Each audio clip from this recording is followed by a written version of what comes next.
gue ngeliat sosok ini bang, kuntilanak gitu, jadi bajunya kayak darah gitu, lihat belakang dia. Bajunya tuh udah merah. Iya. Merah semua, bukan kuntilanak merah ya. Iya. Jadi memang kayak darah bercakan gitu. Nah, dari situlah gue langsung stuck dia. Ceritanya mau dibawa masuk dalam kamar. Astagfirullahaladzim. Udah tuh diteror bang. Jadi malah mencekam bang. Iya, diteror. Wah, gue panik dah. Gue bilang udah dah, semua keluar lah, kita lari semua ke joglo. Duduk lagi di joglo, adiknya nangis tuh sambil digendong kan. Kakak, aku takut, kakak, aku takut. Gue belok, set. Begini kan nih, letter L begini kan, letter U kan. Jadi di sini nih. Dengan sosok yang berbulu gede, lebat gitu makanya. Anjing, 2 kali kata gue bukanya.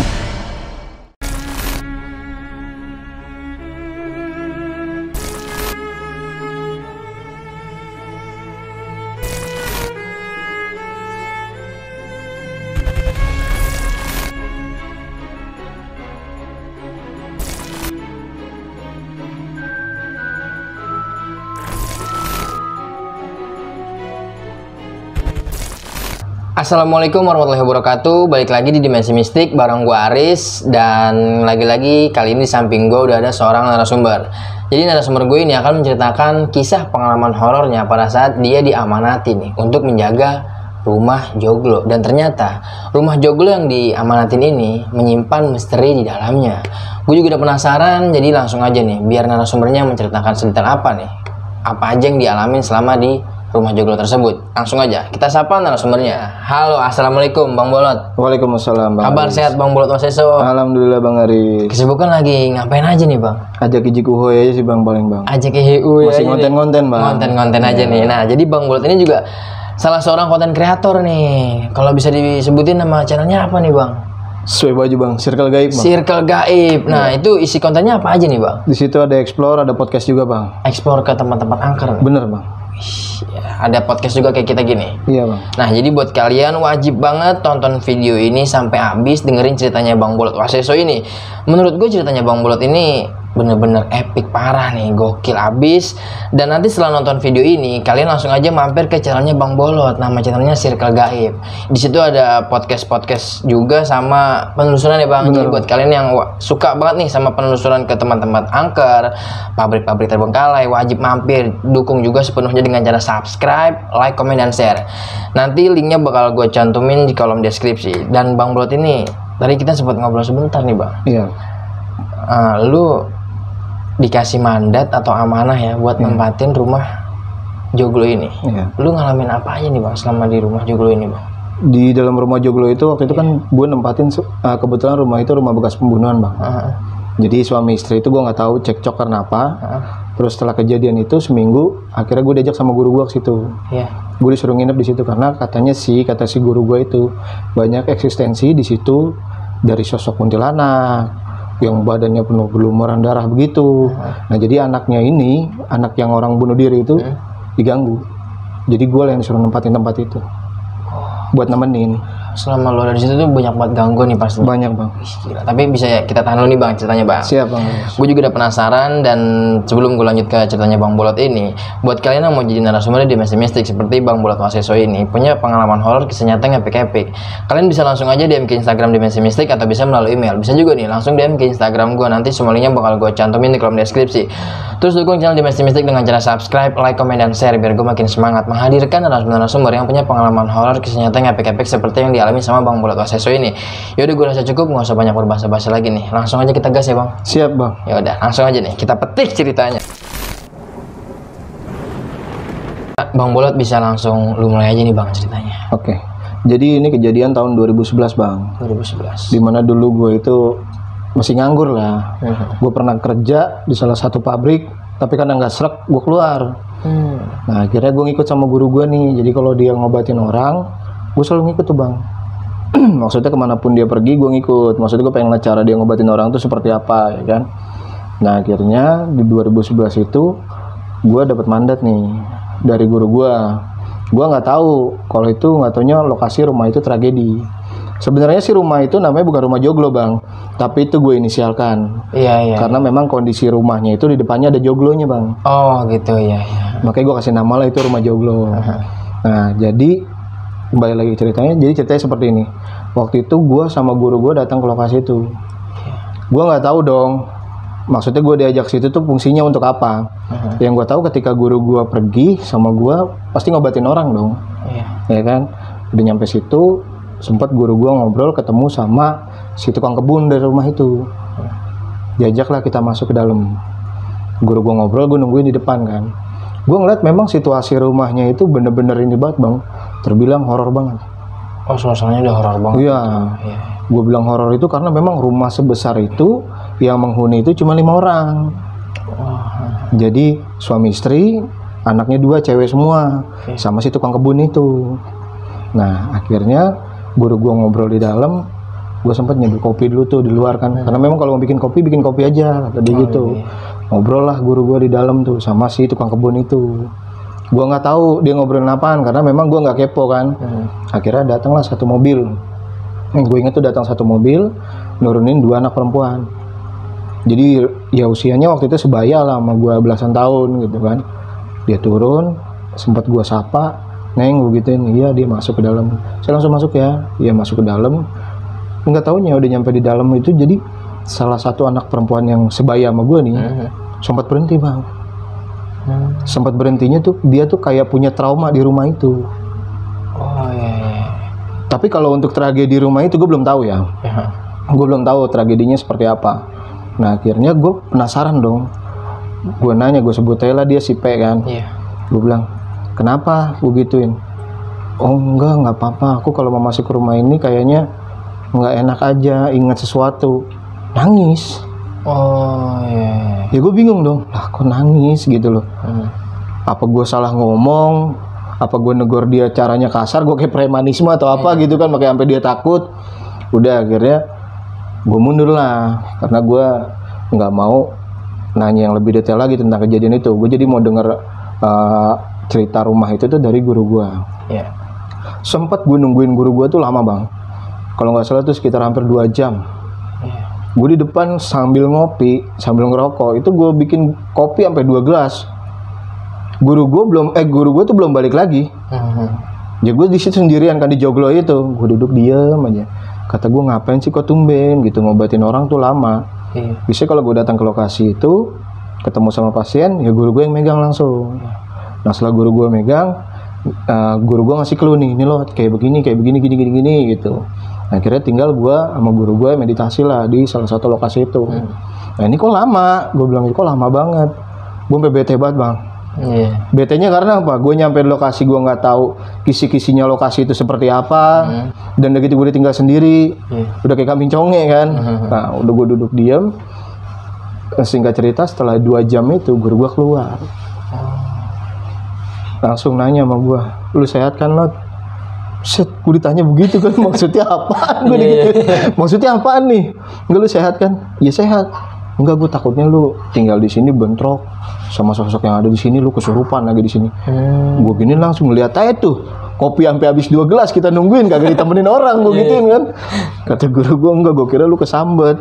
Emang pengen banget apa saya kesambet? Ya nggak apa-apa, kali lu hilang, kata dia gitu, sialan. Nah dari situ tuh gue bilang gini, guru nanya apaan sih di dalam, lama amat sampai 2 jam. Akhirnya guru gue ngomong, di sini tuh rumah tragedi Lot sebenarnya. Nah kemungkinan guru gue memang mau menjabarkan secara gamblang-gamblang ya lokasi itu seperti apa.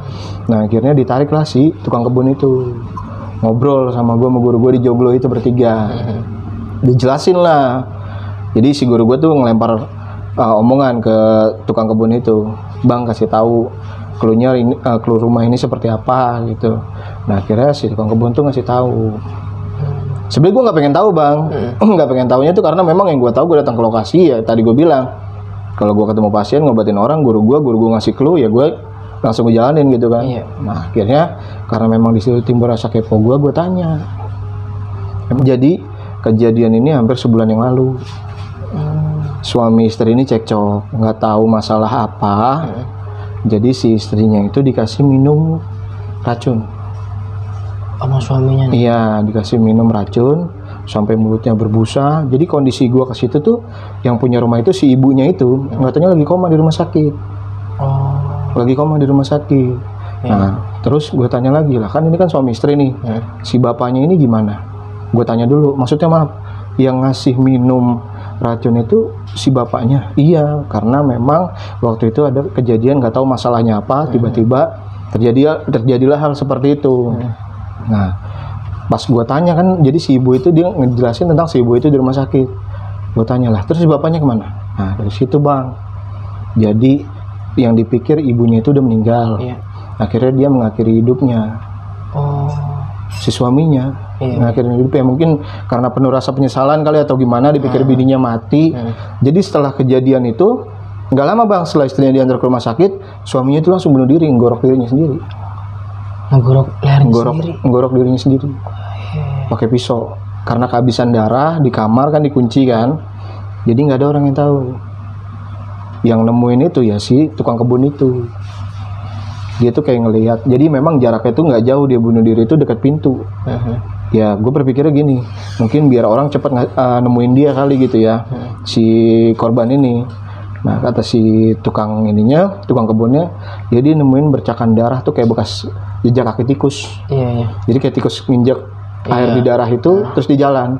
Dia nemuin bercak itu, yang dipikir itu bekas tanah. Dia telusurin lah sama dia. Katanya pas dibuka, nah si bapaknya itu udah bunuh diri di situ, udah kehabisan darah. Nah dari itu si tukang kebun itu nggak tahu, karena kondisinya waktu itu di situ sendiri, dan itu belum tahu apa namanya si ibu itu diminumin racun. Nah taunya itu si tukang kebunnya. Nah akhirnya si tukang kebun itu tahu dari surat yang ditinggalin dari almarhum itu. Dari situlah dia baru tahu, dibaca, nggak taunya bininya dibunuh. Gila ya. Dan nggak taunya dia itu mengakhiri hidupnya karena dengan rasa penyesalan, karena si istrinya itu dibunuh. Akhirnya dia mengakhiri hidupnya dengan cara ngegorok kan, dari leher dulu bang. Memang kata dia sih dari leher ke leher gitu, dari pita suara ketemu pita suara kiri kanan itu. Malah langsung kehabisan darah di situ. Nah akhirnya di situ jadilah kayak olah TKP gitu, tempat kejadian perkara gitu kan. Polisi ketika datang ke situ, ya yang si abang kebun itu cerita, semenjak kejadian itu, semenjak dievakuasi si korban itu, nah katanya rumah itu bang sering banget banyak gangguan. Setelah meninggalnya bapaknya ini. Iya, banyak banget gangguan. Nah anak-anaknya mungkin dia itu punya trauma ya, rasa trauma ya, ketika tahu orang tuanya seperti itu, sempat diungsiin tuh bang. Yang 2 perempuan itu yang tadi gue bilang. Nah makanya ketika pas gua sama guru gua datang ke situ, si perempuan itu balik. 2 anaknya itu takut nih tinggal karena takut. Dia balik ke situ, akhirnya ketemu sama guru gua. Setelah gua ngobrol sama si tukang kebun itu, gua ngobrol panjang lebar sama dia, gua dikasih tahu keluhnya seperti ini. Nah akhirnya setelah ngobrol lagi kan dirumbukin lagi tuh, gua masuk ke ruangan rumahnya dia. Wah rumahnya emang luas banget bang, serius gua akuin. Dia masuk, kita masuk ke situ, ngobrol lah, tanya-tanya si anaknya ini yang paling gede itu, si P itu. Dan Neng kenapa, ini kan rumah sendiri, kenapa harus takut, kata guru gue gitu kan. Dia bilang gini, kalau misalnya memang Neng mau tinggal di sini, tinggal aja, ntar dibersihin sama guru saya. Gue gituin, saya kalau ada yang nemenin mau. Nah di situ udah tuh guru gue, dengan gue nggak tahu pikirannya dia di mana. Ini nih pengangguran, anjir gue digituin. Ini nih pengangguran. Emang sih gue akuin gue pengangguran, gak mau marah gue. Aduh bisa aja, kata gue nyuruh gue kan. Ya udah dah, nggak apa-apa. Nah akhirnya gue di situ sempat ngobrol sama guru gue, ngerundingin lah gimana nih enaknya, karena si anak ini yang paling kecil dia kangen kondisi rumah itu. Ketika dia pulang situ katanya kangen sama harum bau emaknya, wanginya, ciri khas gitu dari cucian bajunya, pakaiannya gitu kan. Nah akhirnya ngobrol, guru gue ngomongnya enak banget lagi. Lu tinggal di sini ya, maksudnya gimana? Emang sih kagak pulang dulu gue gitu. Udah kamu tinggal di sini aja, nemenin dia nih, katanya kasihan, kangen katanya pengen balik ke rumah itu. Ya udah gue giniin, sekarang gini, kalau saya tinggal di sini emang saya kagak punya emak di rumah. Begituin. Ya saya izin dulu lah sama mak saya, begituin. Akhirnya gue dianterin sama si tukang kebun. Jadi guru gue masih di situ. Karena memang waktu itu kondisinya mau menjelang sore kan. Udah, akhirnya gue balik, gue pamitan sama nyokap. Bu, saya mau nginep bu. Di mana? Ada rumah pasien di situ. Ya, di daerah itulah gue bilang. Di daerah itu bu. Emang ada apaan? Terus saya mau nginep aja, gue pamit sama nyokap. Gue masih ngobrol, guru gue masih nemenin sampai malam bang di situ. Singkat ceritanya gue datang situ, gue ngobrol sama guru gue bilang gini, guru, gue kagak punya duit. Mau gitu, kalau gue mau nginep di sini gue kan ngerokok. Si cewek itu ngomong, udah bang tenang aja, nanti mah rokok aku yang beliin. Enak dong. Gue bau surga, gue kata gitu kan. Nah akhirnya gue di situ habis ngobrol sama dia, makan malam dulu kita tuh di situ ngobrol. Tapi tatapan si perempuan ini kosong bang. Oh, kayak memikirkan sesuatu. Iya, dia tuh kelihatan di depan kita tuh happy tuh, tapi tetap apa yang dia omongin tuh kosong. Iya. Matanya kemana, ntar ngadepnya kemana. Kadang kalau dia lagi ngomong gue tepak, jangan bengong gitu. Terus gak lama gue tanya-tanya sama dia, kemarin kejadian tuh seperti apa sih di sini gitu. Karena memang dia doang yang bisa cerita. Dijelasin lah, jadi mama seperti ini, kayak yang tadi gue ceritain itu. Mama tuh kemarin ada masalah sama almarhum ayah, jadi ada konflik rumah tangga, nggak tahu apa, tiba-tiba mama tuh dikasih minum racun. Ya si papa akhirnya mungkin karena ngerasa bersalah, dia ngakhirin dirinya dengan bunuh diri pakai pisau bayonet gitu. Katanya nyawanya nggak ketolong karena memang darahnya udah habis. Gue ngobrol sama dia, terus yang kecil gemeteran kan di samping gua. Kenapa? Jadi rumah kan ada tangga orang konkret mah begitu bang, belok bang. Iya. Ya kan? Luas banget. Iya. Tangannya gemeter begitu tuh si anak itu. Mama bingung dong, gue langsung sebelajing gitu gua. Anaknya Mama, kecil nih. iya. Sedangkan kondisi nyokap itu masih di rumah sakit. Iya. Masih koma. Karena ya gue nggak tahu lah karena apa, pembuluh darahnya katanya ada yang pecah, ada apa gue nggak ngerti.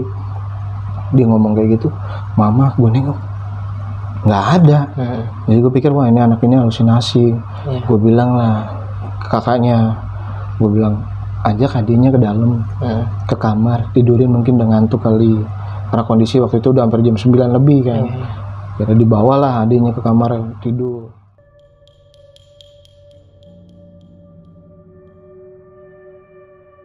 Itu guru gue pamitan, gue ngedon bang. Iya, gue dulu mau pulang. Iya, lu gue tinggal ya, kata dia begitu. Dalam hati gue bacot banget, anjir. Kata gue gitu, gue jadi korban nih di sini kan. Gue tinggal ya. Ntar ya gue nemenin lagi sejam lagi kek, gue kata gitu kan.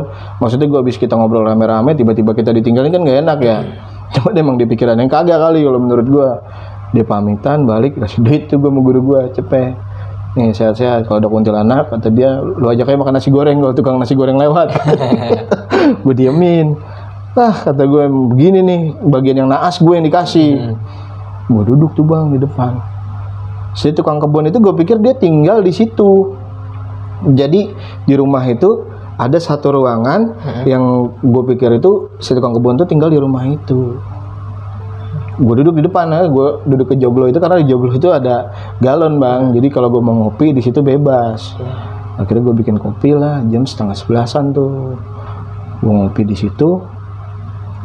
Gue ngelihat kayak ada sosok bayangan hitam itu masuk ke ruangan itu kan. Set, gue nggak hirauin. Nah, gue ngehnya itu ketika pas gue lagi nyeduh kopi, tiba-tiba pintu ini kayak kayak ada yang mukul. Duk, gitu kan. Gue penasaran, gue nengok lah. Wah, dari rumah itu tuh kayaknya. Gue ketok kan, bang, gue gituin. Kagak ada jawaban. Bang, gue ketok. Wah, kata gue nih, bener-bener nih kata gue. Gue kayaknya dikerjain nih sama orang. Nah, singkat cerita, besok pagi si tukang kebun itu datang. Gue tanya, lah, bang, lu bukannya tidur di sebelah? Karena gue ngeliat dia bawa motor dari luar. Ya kan sambil buka kunci gitu gerbang. Terus dia jawabnya gini, lah saya kan emang kagak tinggal di sini. Rumahnya di mana? Itu kampung atas. Wah, berarti yang semalam siapa? Gue langsung mikir begitu. Berarti yang semalam nih siapa yang gedor, yang mukul pintu? gue nggak cerita sama dia. Gue mandi, habis itu gue ngobrol sama dia. Ya karena gue memang waktu itu dimandatin buat tinggal di situ, otomatis gue bantu bersih lah. Gue inisiatif. Jadi gue sapuin dulu tuh dari bawah rumahnya, gue pengen nyapuin ke atas. Jadi memang ada satu ruangan itu bekas tempat si almarhum bapak itu. Gue nggak berani ke situ. Gue nggak berani ke situnya karena memang auranya nggak enak, Bang. Yang gue takutkan, gue ke situ naik, ada bentrokan di badan gue, kesurupan lah gue. Makin bikin takut si dua perempuan itu, anak itu kan. Nah, akhirnya datanglah kayak mobil pribadi jemputan anak sekolah. Nah, keluar nih si kakaknya sama adiknya itu keluar. Katanya memang adiknya itu kalau sekolah dijemput pakai mobil. Jadi sekolahnya di salah satu sekolah gede juga di Pondok Gede. Nah, akhirnya setelah dia pergi, kakaknya pergi juga kuliah. Gue ngobrol-ngobrol tuh sama si tukang kebunnya. Bang, lu tau gak semalam gue digedor, Bang. Digedor di mana? Itu belakang pintu. Gue pikir lu tinggal di situ. Dikasih tahu lah sama si abang. Nah, itu tuh rumah bekas maksudnya kamar itu tuh bekas kamar pembantu. Yang digedor itu semua? Iya, bekas kamar pembantu. Pembantu itu nggak kuat karena sering digangguin di kamar itu. Serius, Bang? Iya. Emang lu semalam ngerasain apaan? Digedor, Bang.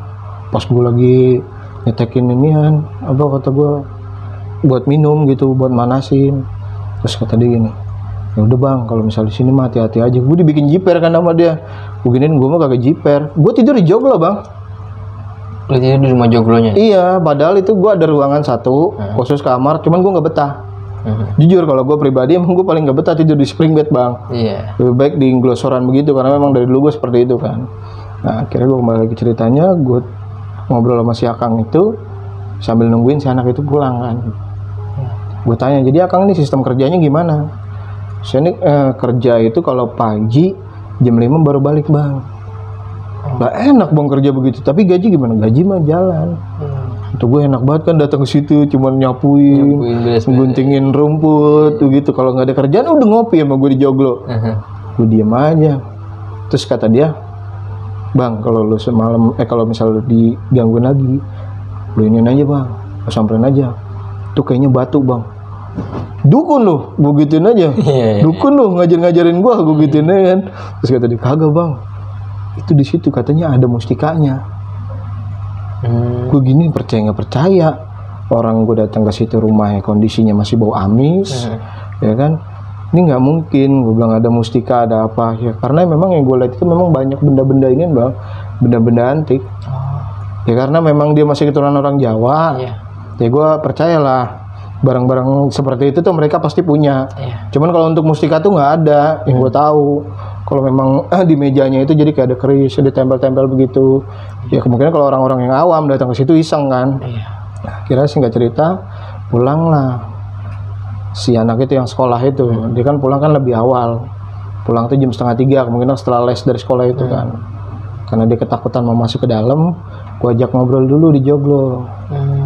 Gue inilah, maksudnya gue ayomin lah dia, maksudnya biar nggak takut. Ya udah nanti nunggu kakak ya pulang, gitu. Gue ngeliatin dia aja tuh main tuh di depan. Kakaknya pulang. Ketika kakaknya pulang, gue inget banget Bang ngeliat dia tuh turun dari motor, motor opangnya itu, bengong Bang.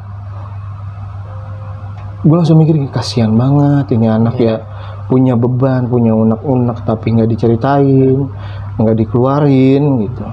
Nah, akhirnya gue nyapa dia, gue sapa, Kak baru pulang. Iya. Gue tanyain, gimana Abang betah nggak? Dalam hati gue lah betah lah. Kopi rokok makan gue diatur. Direktur nih gue gitu. Dia balik, ya udah Kak. Apa namanya bersih-bersih dulu gue gituin. Bersih-bersih lah gitu. Memang aktivitas dia tuh pagi sarapan bareng. Malam sarapan bareng. Gue harus ikut aturan dia. Nggak bisa gitu kan, karena kan gue numpang juga di situ. Telepon lah sama guru gue. Lo gimana? Aman, alhamdulillah. Gue gituin kan. Kurang rokok nggak? Ya alhamdulillah Ru, santai aja. Gue gituin. Gue usah mikirin gue, yang penting gue di sini sehat. Gue gituin kan. Ya udah paling ntar malam saya ke situ ya, kagak usah, kalau bisa mah gue gituin aja, ngabisin ini doang, apa ngotorin gelas kopi, gue kata begitu. Sialan lo, gue gitu, gue diem tuh. Habis cerita itu datang guru gue, lu ngerasain apa lo? Kata dia, nih ada satu ruangan guru nih, jadi di samping ini kayak ada rumah, nggak tahu kenapa rumah yang mana, jadi di joglo, samping joglo itu pintu ruangan dia masuk, sebenarnya itu ada 3 rumah. Jadi yang diketok itu gue pintu yang di tengah. Wah, tahu tuh kemarin gue diketok di situ tuh, gue gituin aja. Ayo coba samperin. Emang gue datang ke situ kagak ada apa-apaan karena memang nggak pakai hordeng. Gue nggak mau nyamperin ke situ, jarak gue agak space agak jauh karena memang yang gue takutin bukan orang. Jadi yang gue ketok pertama tuh pintu yang paling pertama yang depan, bukan yang tengah. Sedangkan gue ngerasain energi itu adanya di tengah. Nah, akhirnya gue ngobrol, makan malam di situ gue ngobrol. Si kakaknya ngomong, kok saya sedih kalau di sini, keingetan mama, keingetan almarhum bapak, kata dia. Tapi di sini juga aku mikir ade itu pengen banget pulang ke sini, pengen nginep, pengen tahu. Abis dia ngomong gitu bang, gue nggak tahu bang ini halusinasi gue apa kayak gimana. Gue ngeliat sosok ini bang, kuntilanak gitu, jadi bajunya kayak darah begitu, lihat ke belakang dia.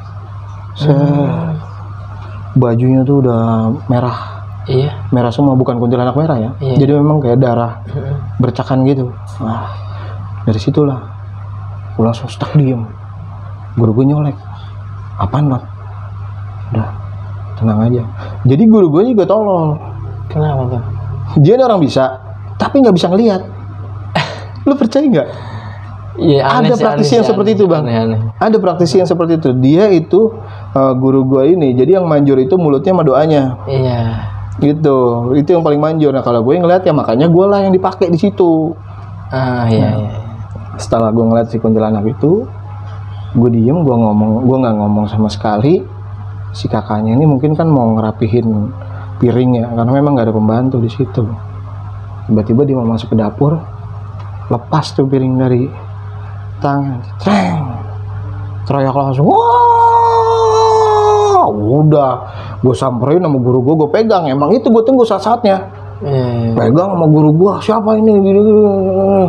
Nah, terus ngomong tuh sosoknya itu kan, gue nggak tahu tuh dia halu pakai gimana, terus dia ngomong katanya saya mau bunuh semua yang ada di sini, wah anjir, situ bang, langsung lah, guru gue langsung ambil tindakan, udah saya nginep juga di sini.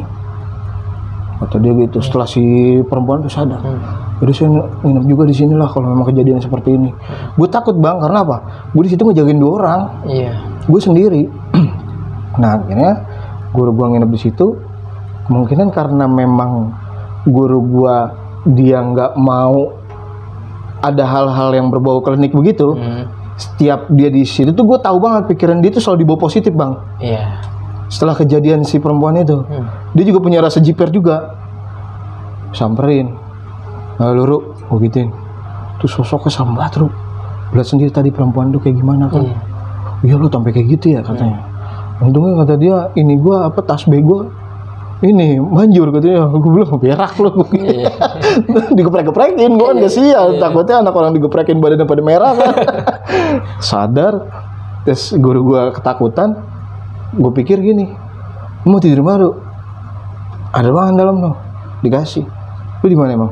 Saya mau joglo aja anak adem, biar kata dinyamukin juga kan. Nggak tanya bawa bantal bang, udah sejam di kamar bawa bantal, kucuk. Geseran, di ngapain? Gue kata geseran, gue mau di sini. Iya dah. Tidur samping gue iseng bang.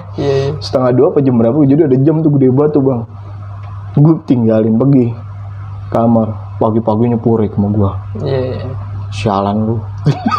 Ditinggalin. Iya, lu ngapa sih? Begitu lu ngapa sih Ru? Lu ninggalin gue. Ya memang dia itu guru, cuman bukan guru spiritual gue bang. Jadi larinya guru silat, tapi dia orang bisa juga yang gue bilang tadi, mulutnya. Memang manjur banget kalau buat ngedoain orang. Nah akhirnya setelah kejadian itu guru gue nggak ngalamin apa-apa. Gue manggil si Akang nih, tukang bohong, si abangnya. Bang, sini bang. Saran gue bang, gue saranin tuh. Ini dua-duanya mendingan diungsiin dulu bang. Iya. Ke rumah pamannya, gue gituin. Gue bingung nih mau ngebersihin ini rumah, cuman ada mereka. Takutnya ketika gue bersihin rumah ini larinya ke mereka, karena adiknya aja di situ udah sakit-sakitan bang, tapi kekehnya tuh pengen tinggal di situ. Dia pengen tinggal di situ karena dia mungkin yang dia bilang tadi, dia kangen tuh wangian emaknya. Kalau dia pulang ke situ, kalau di rumah orang katanya dia nggak ngerasain nyium bau iniannya, bau wangi nyokapnya.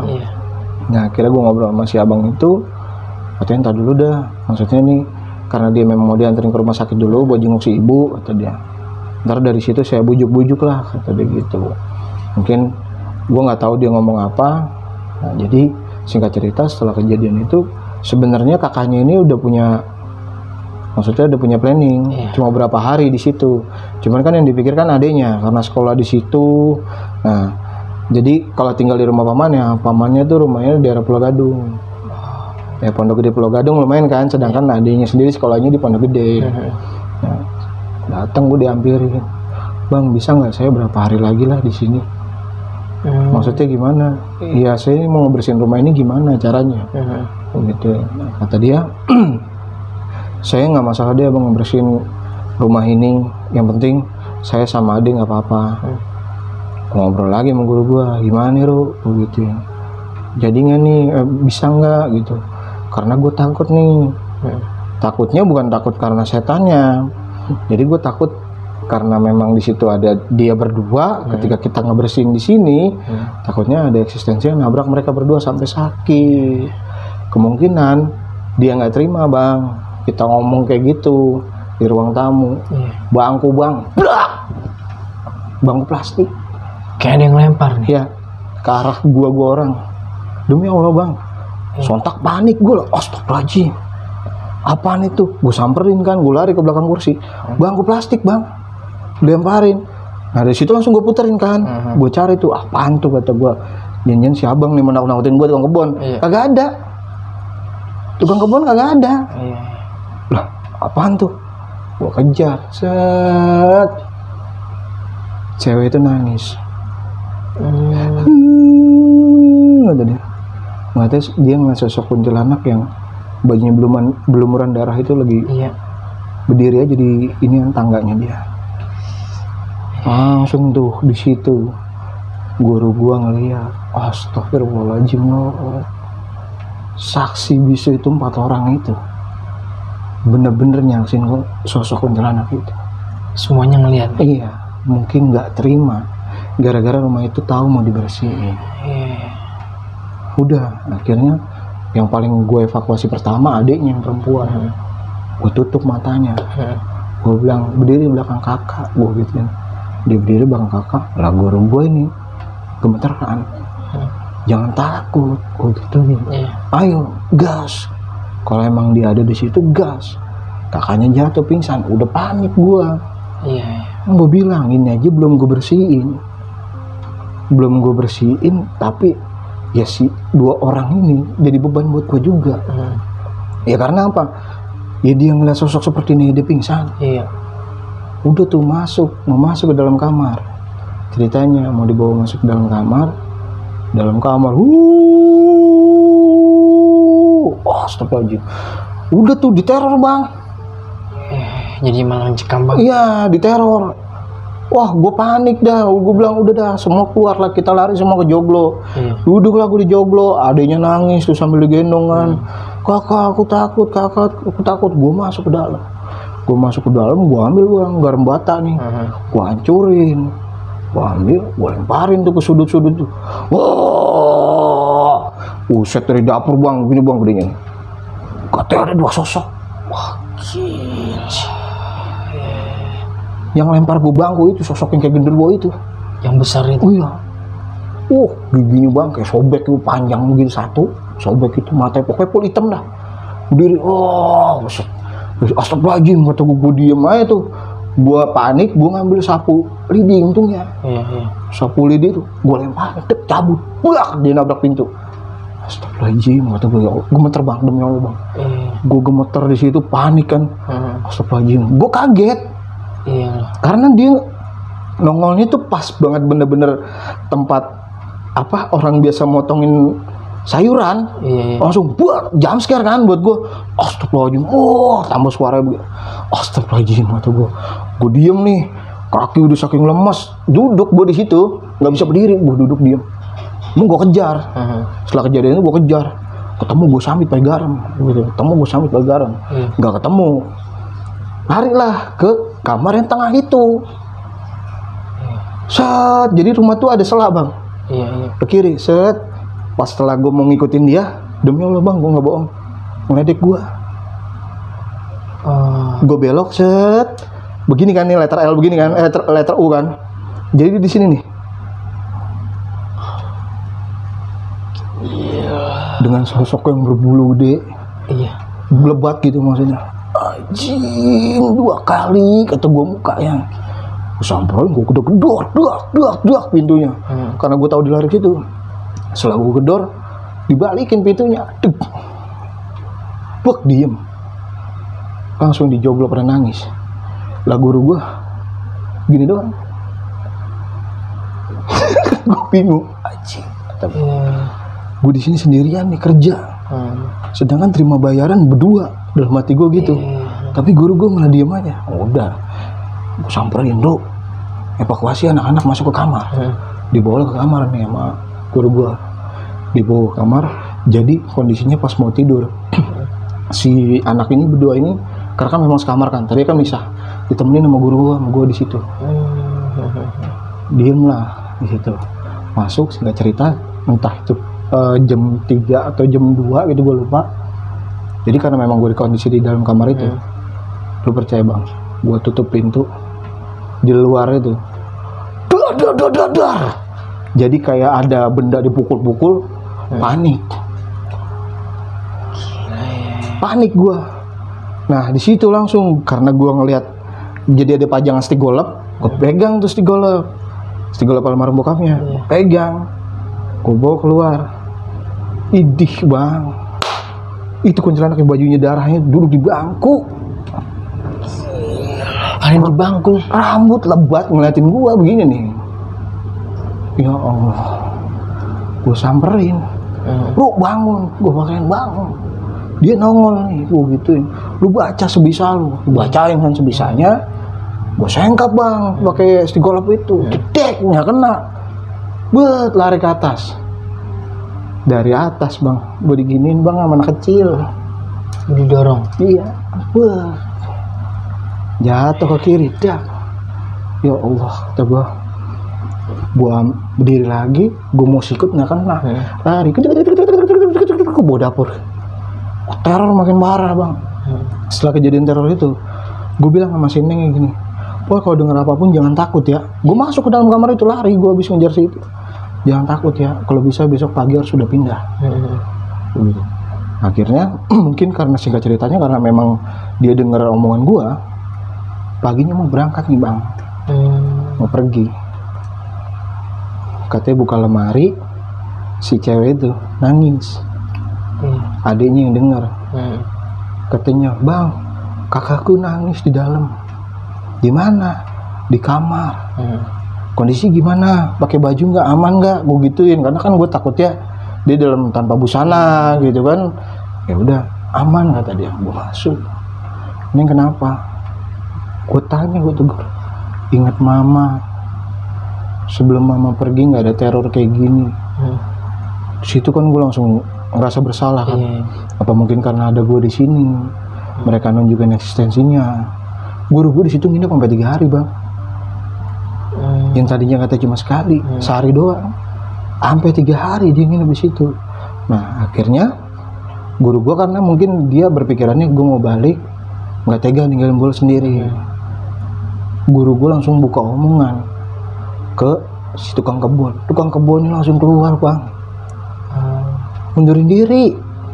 Langsung mundurin diri. Wah saya nggak mau ikut campur dah kata dia. Kalau masalah apa magic kayak begini saya nggak ikut campur, saya mau mundurin diri. Dalam hati gue tolol. Ngapain kondisi urgent begini resign gitu loh. Ada gua sama guru gua di situ, ngapain takut? Maksud gua lu di sini tuh nginep nemenin kita orang. Karena apa, gue di sini cuma berempat, nggak ada yang mengcover. Takutnya kalau misalnya ada kejadian seperti ini, gue ngomong ke keluarganya dia, disangkanya apa? Hoak. Iya. Bener nggak? Bener. Gue mau tuh di situ ada saksi, dia nggak mau nemenin. Nah akhirnya kembali ceritanya, si anak itu pergi, tinggal gue berdua sama guru gue di situ. Nah gitulah, guru gue ngadain ritual yang dia bisa lah, dia baca Al-Quran, tawasul di situ. Ya gue ngikutin ini. Gue jujur bang, masalah agama gue nggak begitu ini banget bang, bukan soal munafik ya. Ya maksudnya nggak begitu paham lah kayak dia gitu kan. Akhirnya dia baca, mungkin kayak didengar si sosok itu di rumah itu kayak nggak pernah didengar ayat-ayat suci kali ya. Ada yang ketawa, ada yang nangis.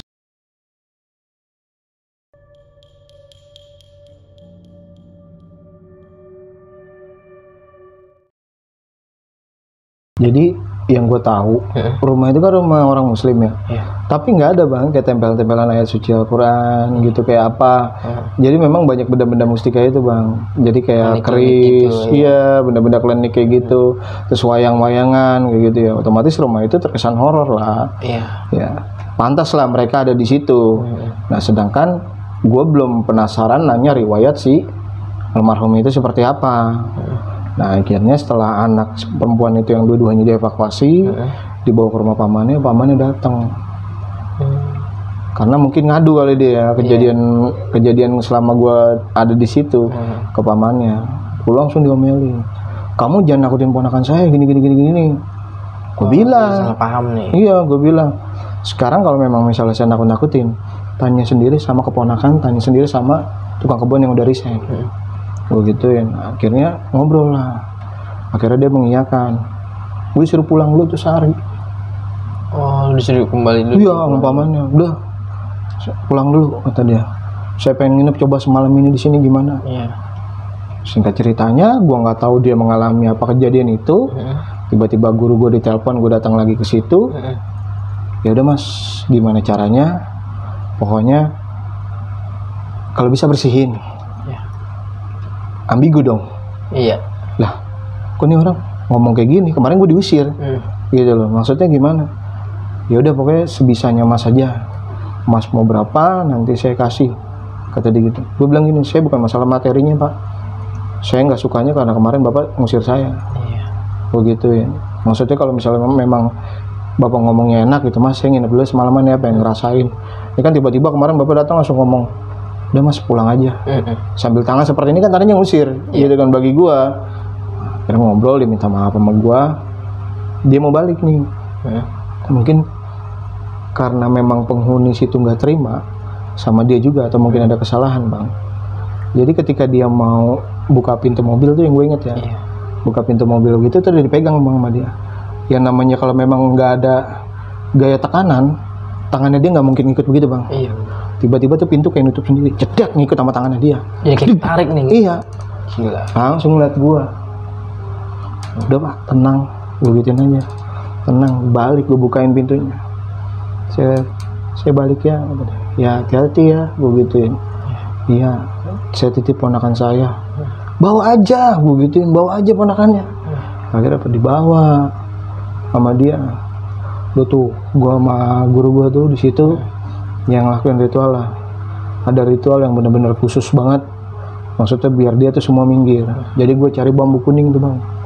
Gue cariin bambu kuning, bambu Jepang itu bang, yang kecil tipis.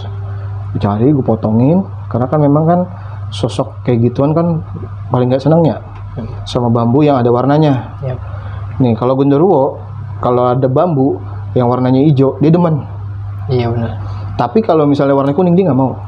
Dia bertolak bala. Gue nggak tahu. Nah kalau si sosok kuntilanak itu paling nggak suka sama rambut. Sama rambut. Sama rambut. Dia tuh nggak suka. Jadi tuh bambu gue untal sama rambut bang. Gue untal sama rambut. Gue tempelin di setiap sisi pintu-pintunya dia tuh. Nah setelah kejadian itu, dia kemungkinan karena memang udah ngerasa aman ya gue ya. Gue bilang sama guru gue, lo datangin lagi keluarganya di sini semua, gitu ya. Ngobrol lah. Gue suruh lah si paman itu nginep lagi bareng di situ sama guru gue. Alhamdulillahnya nggak ngerasain apa-apa. Nah, tapi setelah kejadian itu gue sempat nengokin orang tuanya ke rumah sakit. Ibunya ini yang koma. Beberapa hari setelah kejadian itu, ibunya meninggal dunia. Ya, gue datang lagi ke sana, masih sempat nginep berapa hari, 2 hari lah. Gue mastiin kalau memang di sana tuh aman, nggak ada apa-apa, nggak ada sugesti yang dari orang-orang lain gitu. Karena yang gue takutin gini, dia bawa praktisi dari luar.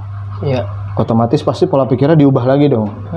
Sedangkan di situ ranahnya gue disuruh jagain rumah dan disuruh ngeliat sosok yang ada di rumah itu apa.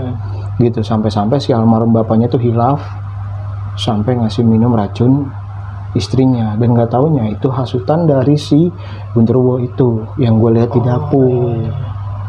Karena memang yang gue lihat dia itu butuh teman.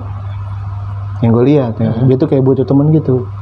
Makanya diajaklah si laki itu buat ngebunuh si istrinya. Terus lah gue pelajarin isi rumah itu seperti apa. Ya udah, dari situ gue ngerasa aman. Setelah gue nginep, nggak ada apa-apa, nggak ada eksistensi, dan anak itu gue lihat, wah nggak ada pikiran beban lagi lah. Gue tapi ngasih sugesti ke dia. Gue bilang, Kak, sekarang gini, ini benda-benda milik almarhum, kalau bisa jangan dipajang, masukin ke dalam kamar atau ke gudang. Tadi gue disuruh bawa, ya sekarang Chris banyak banget bang. Kalau gue mau bawa ke rumah, sedangkan nyokap gue sendiri aja paling takut sama hal klinik seperti itu. Gue nggak mau bawa sugesti rumah gue hancur gara-gara hal itu kan. Akhirnya gue bungkusin sama almarhum guru gue juga nggak mau bawa. Dibawalah ke kamar itu. Jadi ada satu kamar yang khusus di belakang dapur itu, dimasukin, bukan gudang. Kayaknya sih bekas kamar pembantu juga, dimasukin di situ. Kita udah nggak ngerasain apa-apa tuh selama gue nginep di situ selama 2 hari. Sampai akhirnya gue pamitan sama si anak itu. Gue bilang kalau ada apa-apa ingat aja lah sama orang tua gitu. Karena orang tuanya ini ketika meninggal itu nggak dibawa ke rumah itu bang. Dibawanya langsung ke Jawa. Dan yang paling kejam ya dari pihak rumah sakit itu anak itu nggak boleh ngeliat orang tuanya. Nggak diizinin. Langsung dibawa ke sana, dan paman-paman yang dari kampung nggak ngizinin juga dia ngikut. Takutnya takut gitu kan. Akhirnya cuma dikasih lihat foto doang. Ini mamanya udah nggak ada gitu. Memang ke rumah sakit emang ada pas lagi masuk ke salah satu ruangan khusus itu kan, dikasih lihat. Setelah itu ya dibawa ke kampung, dia nggak ikut sampai makamin. Nah akhirnya gue ngerasa tugas gue selesai. Gue udah ngasih sugesti yang bagus ke anak-anak itu. Gue bilang, gue jujur masalah agama yang tadi gue bilang nggak ini banget lah gitu, nggak fanatik banget gitu, maksudnya gue punya agama. Akhirnya gue ajarin dia sholat lah, gue gituin kalau ada apa-apa, karena kan memang rumah kakak ini terbilang jauh banget gitu loh dari yang namanya ayat-ayat suci Al-Quran aja nggak ada kak. Gue kasih gitu kan, gue kasih penjelasan penjabaran seperti itu. Nah akhirnya mungkin dia paham. Gue ngeliat dia udah mulai sholat, adanya juga hidupnya udah tenang. Akhirnya ngerekrut lah satu pembantu buat nemenin nginep di situ. Nah akhirnya gue ngerasa aman di situ. Udah di situ gue sama guru gue pamitan. Gue bilang gue istilahnya nggak bisa nemenin sampai lama di sini, tapi kalau ada apa-apa ngobrol aja, datang ke rumah saya atau nelpon ke guru saya biar saya yang datang ke sini gitu. Ya alhamdulillahnya sampai sekarang ya rumah itu terbilang udah aman sih bang. Alhamdulillah setelah bantuin lah ya. Iya paling gitu sih bang. Ya, itu setelah kejadian ayahnya meninggal, rumah itu kosong udah lama atau gimana tuh bang? Hampir 2 mingguan setelah kematian ayahnya. Iya setelah kematian ayahnya. Jadi rumah itu nggak dihuni siapapun. Nggak dihuni. Nah makanya karena tahu di situ guru gua sama gua datang ke situ, anaknya pulang lah, mau ngeliat kondisi rumah itu, karena si adiknya ini ya rewel bang, pengen ke rumah itu terus, kangen. Oh jadi setelah kematian ayahnya nih mereka sama sekali nggak ada nih yang tinggal di rumah itu? Nggak ada sama sekali, cuma tukang kebun doang. Tukang kebun datang pagi ngecek, dia setelah ya kayak tadi gue bilang lah, magabut kerjaan gaji buta gitu kan. Udah sekiranya kerjaan dia udah selesai, nyiramin tanaman, dia balik sore ngecek lagi buat nyalain lampu, kontrol lah gitu ya. semua itu. Gila. Yang lu lihat sosok kuntilanak ini yang berdarah-darah tadi lu bilang, itu dia nampakin dengan wajah yang marah atau gimana nih ke lulu orang yang ada di situ bang? Yang gue lihat sih muka berantakan ya, kayak bangke gitu, kayak mukanya udah busuk gitu. Cuman yang jelas itu gue bajunya, karena gue ngeliat kayak bajunya dia tuh kayak darah masih fresh, gimana sih? Darah masih fresh, darah keluar dari badan lah, seger kayak gitu bang. Iya. Jadi bukan baju, bukan real baju. Karena memang kuntilanak yang gue tahu kayak kuntilanak merah, dia kan memang real di baju, tapi merahnya khasnya merahnya merah kayak merah jambu gitu, nggak terlalu merah banget. Tapi ini merahnya jadi memang kayak ada total bercak gitu bang. Jadi sebagian merah sini, dari sininya merah, terus masih ada bagian putihnya. Iya. Gitu, jadi kayak darah yang udah lama ngumpul aja. Gitu. Dia ngasih ekspresi marah nih. Iya, karena nggak suka gue ada di situ. Dan itu semua nggak cuma lu doang kan yang ngeliatnya? Iya. Semuanya ngeliat nih. Semuanya juga ngeliat.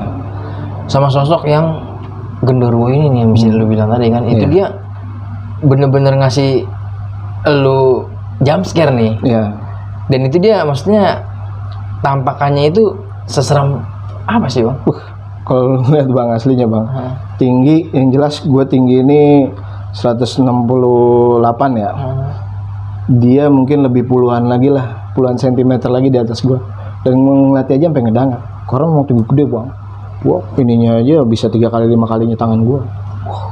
Besar banget berarti kan? Yang pertama gue lihat tuh cuman kayak kepala doang, kayak orang lagi ada di bawah tempat orang motongin sayur itu yang gue lihat. Nah pas ketika gue bawa barang itu kan, gue bawa garam itu, gue mau lempar ke situ, gue bawa stick golf, katanya nongol lah, dia ngagetin gue. Wow, diri, bener-bener suara ketawa ngakak, lu bayangin aja jaraknya nggak jauh bang dari depan gue, cuma berapa meter, ya lemes lah. Jujur kalau ketemu setan itu gue lebih takut sama suaranya. Ketimbang sama sosoknya. Karena suaranya itu yang bisa bikin kita tuh mental makin down. Panik ya. Nah, itu. Akhirnya jadi nggak bisa konsentrasi. Iya, akhirnya gue jadi lemes. Di situ gue bilang kan, gue sampai duduk, sampai jongkok. Gue di saking lemesnya dengkul. Karena bulu kuduk dari ujung kaki sampai ujung kepala itu udah ngerasain bener-bener merinding parah. Karena suaranya itu, gue bukan karena dikagetin begitu. Kalau dikagetin itu jujur, gue bisa kaget, bisa kagak. Gue orangnya seperti itu. Tapi suara, iya. Tapi karena suara, aduh, enggak deh. Gue kalau ada suara, apalagi suara kayak gitu-gituan, gue paling panik bang. Pasti kabur gue juga. Itu penjelasan dari anaknya gimana tuh bang? Apa emang tadinya ketika mereka nempatin rumah itu masih ada keluarganya lengkap?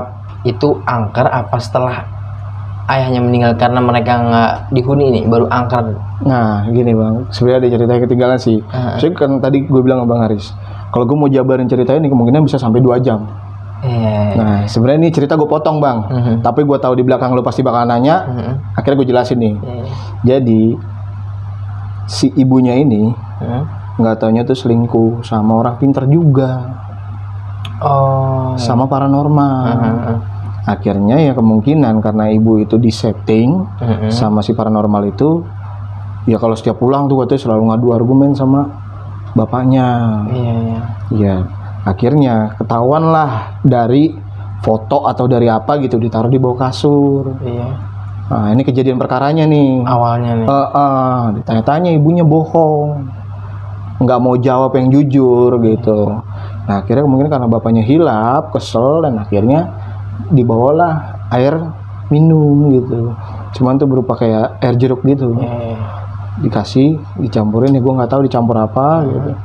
Diminumin ke ibu itu, akhirnya sampai koma gitu. Nah jadi si anak itu setelah kejadian itu tuh ngobrol sebenarnya sebelum dia pergi. Sebelum gue pergi dari situ dia ngomong, mama tuh sempat deket sama salah satu dukun. Makanya ayah tuh nggak terima gitu, disuruh pergi ninggalin. Jadi katanya almarhum ini si bapaknya sering sakit setelah tahu mamanya itu dekat sama dukun itu. Iya. Ya dari situ sih gue baru tahu, oh karena perselingkuhan gitu loh. Tapi kan itu kan memang bukan ruang lingkup gue, bukan keluarga gue, jadi gue nggak mau tahu lah. Iya urusan mereka gitu. Oke gitu awalnya nih. Jadi akhirnya ketika ditinggalin malah jadi mencekam nih suasana rumah. Jadi sosok-sosok yang ada di sini sama, ya yang tadi gue bilang itu. Jadi memang sengaja ditaruhin bang di situ. Oh sengaja ditaruhin? Sengaja ditaruhin. Sama? Iya sama si suaminya itu, suami dukun itu, selingkuhannya itu. Sengaja. Sekarang gini bang, gua kan sering explore bang ya. Sering explore ke lokasi-lokasi bangunan terbengkalai itu. Ketika gua masuk ke lokasi itu kan kadang-kadang kita di rumah itu sering nemuin yang namanya kayak bendera, kayak padi, syarat lah itu ya, syarat buat rumah ya. Ya otomatis kalau misalnya memang ada sosok dari luar mau masuk ke dalam itu nggak akan bisa. Penangkal ya? Iya, penangkal. Kecuali memang si sosok itu tertanam di dalam tanah itu. Iya. Makanya kalau orang bilang ada kiriman santet, ya itu bisa ambigu bang. Bisa iya, bisa tidak. Tapi gimana caranya? Karena memang ada suatu benda yang dibawa dari luar ke dalam. Biasanya kayak gitu. Oh gitu.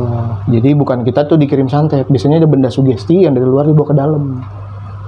Nah, itu benda itu ya ada sosoknya. Itu biasanya. Jadi rumah itu angker karena ditaruhin nih makhluk-makhluk itu. Iya. Sama selingkuhan almarhum ibunya ini. Iya.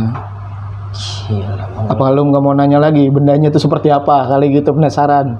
Iya, coba bendanya seperti apa, Bang? Bendanya. Jadi bendanya tuh jadi semacam kayak kain kecil, terus ada bacaan ayat-ayat suci Al-Qur'an gitu. Nah, terus di dalamnya tuh kayak ada ini ya, kalau gue bilang rambut, terus dicampur sama minyak, sama kembang, dan sama bungkusan kecil plastik darah ayam cemani. Itu yang gue tahu. Itu bendanya tuh kayak itu bendanya. Dan lu nemuin nggak bendanya itu? Gue nemuin bendanya itu karena dikasih tahu anaknya. Ini mama sering bawa ini. Oh iya. Sebenarnya banyak banget bang yang mau gue ceritain, cuman gue takut. Takutnya apa? Takutnya dia nonton karena gue belum izin. Iya. Tapi gue setelah mungkin video ini tayang gue akan izin sama dia. Iya. Tapi memang dia orangnya welcome sih bang. Sama lu udah baik-baik aja lah hubungan keluarganya bang. Udah kayak keluarga aja, cuman guanya udah hampir berapa tahun nggak nemuin dia gitu. Belum silaturahmi lagi nih. Iya. Mungkin nanti setelah lu podcast dari sini lu mungkin silaturahmi ke sana gitu. Iya, mungkin kalau gue bujuk buat cerita ya mungkin mau gue bawa ke sini lah. Oh gitu ya. Dia kalau misalnya dia memang mau cerita gitu. Iya, boleh. Karena kan dia anaknya agak introvert juga bang. Iya. Jadi buat berdikari sama orang tuh susah kalau kita nggak nanya duluan. Iya. Gitu sih. Jadi lu selama lu ngebantuin itu berapa hari bang? Ada 1 minggu ya? Semingguan lah. 1 minggu ya lu di situ? Seminggu lebih lah, seminggu lewat sehari. Seminggu lewat sehari. Iya. 8 hari lah. Ya. Karena memang di situ gua ditugasin khusus gitu kan. Ya gua nggak tahu lah. Gua bilang kok gua bisa sampai di sini gitu loh. Iya. Ketika gua ngalamin kejanggalan seperti kok gua bisa sampai di sini gitu loh. Maksudnya terjebak.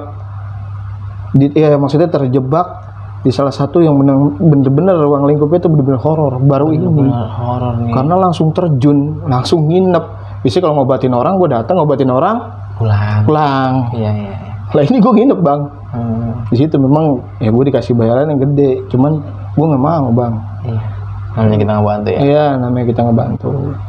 Ya guru gue mah senang-senang aja. Setelah gue tolak, gue nggak mau pemberian itu. Jadi gue cuman waktu itu minta dikasih beras, sama ini gue udah seneng bang sembako. Gitu. Ya, kayak gitu sih bang.